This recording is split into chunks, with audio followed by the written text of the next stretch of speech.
Evening and welcome to another fretboard diagram video. This video is going to be on tetrachords. And so what is a tetrachord? Tetra means four, and four note patterns are tetrachords. So in the classical definition, the pattern has to exist within a perfect fourth. More modern definitions say really any four-note pattern forms a tetrachord. And so if something's according to the classical definition, tetrachord isn't really a chord. It could be. I mean, it is a chord, but it doesn't get commonly used as one. This is more of like a melodic sequence, C, D, E, F. And so the reason it gets brought up is because there's symmetry in uh, figuring it out. And so we're basically breaking down the 8-note major scale into two parts. And what ends up happening is when we break it down into two parts that we have two similar interval patterns. We have C, D, E, F, and then G, A, B, C. So if this were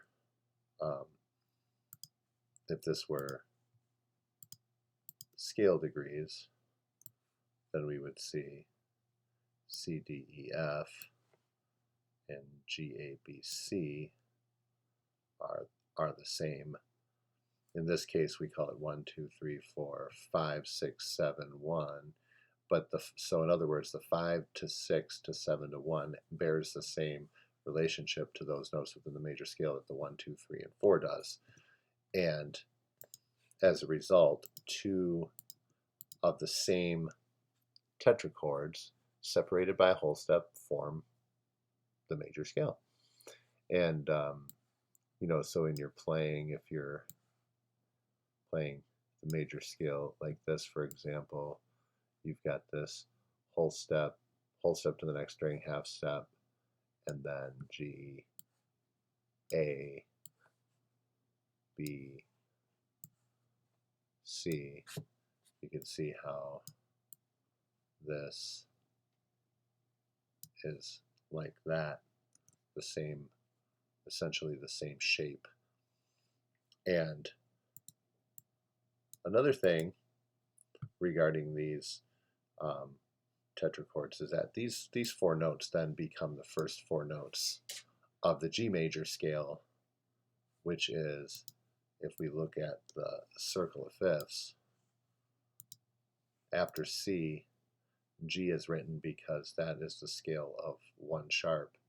And then after G, D is written because that's the scale of 2 sharps. So when we look at it like that, if we build now a tetrachord from here, we're going to need D, E, now F sharp, because we need that whole step there, and G. And if you're somebody who already understands the full major scale, this is like, okay, so we're breaking it down, and we're breaking it down for 4-note patterns. Why? Well, in melodic phrasing, sometimes it is good to break things down further, but really any way that you can add another layer of memory to figuring out where you are with the scales. I do like the tetrachords. I forget about them sometimes. Like I said earlier, they're not as commonly discussed in modern music theory, but they make for simpler patterns. And it really helped me learn all of my scales.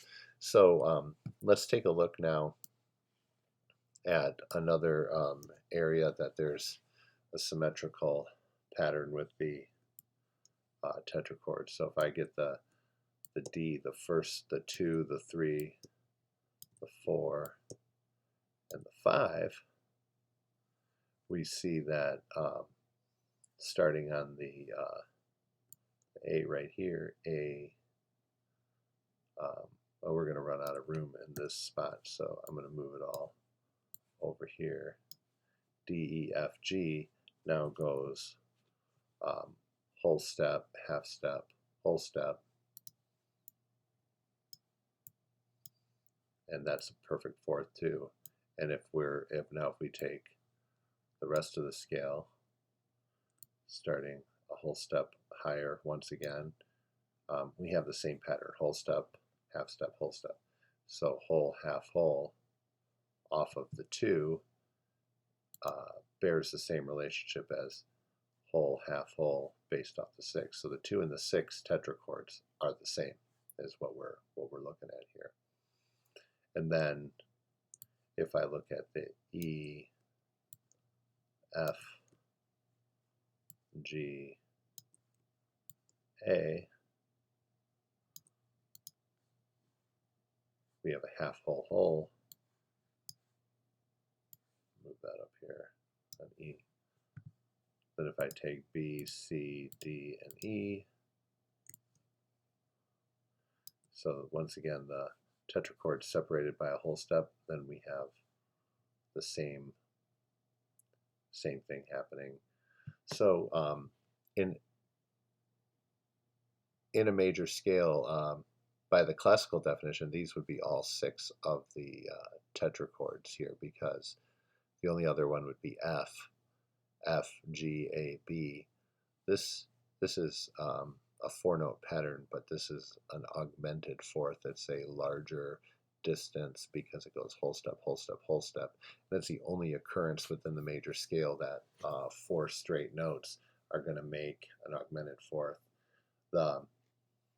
The scale itself has a fourth off of every note except for the fourth. And so if I take these right here and slide them over, you see that the E, the B has its fourth, C has its fourth, B, C, D, E, C, D, E, F, G, A, B, D, E, F, G, E, F, G, A, F, G, A, B is an augmented fourth. It would have to be a B flat for it to be a fourth from F. But you see everything else has its fourth there. So when we talk about tetrachords, we're talking about 4-note patterns that break up the 8-note major scale into 2 parts. Maybe that can help you remember them better. Maybe not. Maybe it's redundant and something that doesn't work for you. But give it some thought, play with it a little bit, see how it goes. Leave me some comments, and we will talk at the next video. Hope you enjoyed it. Thank you.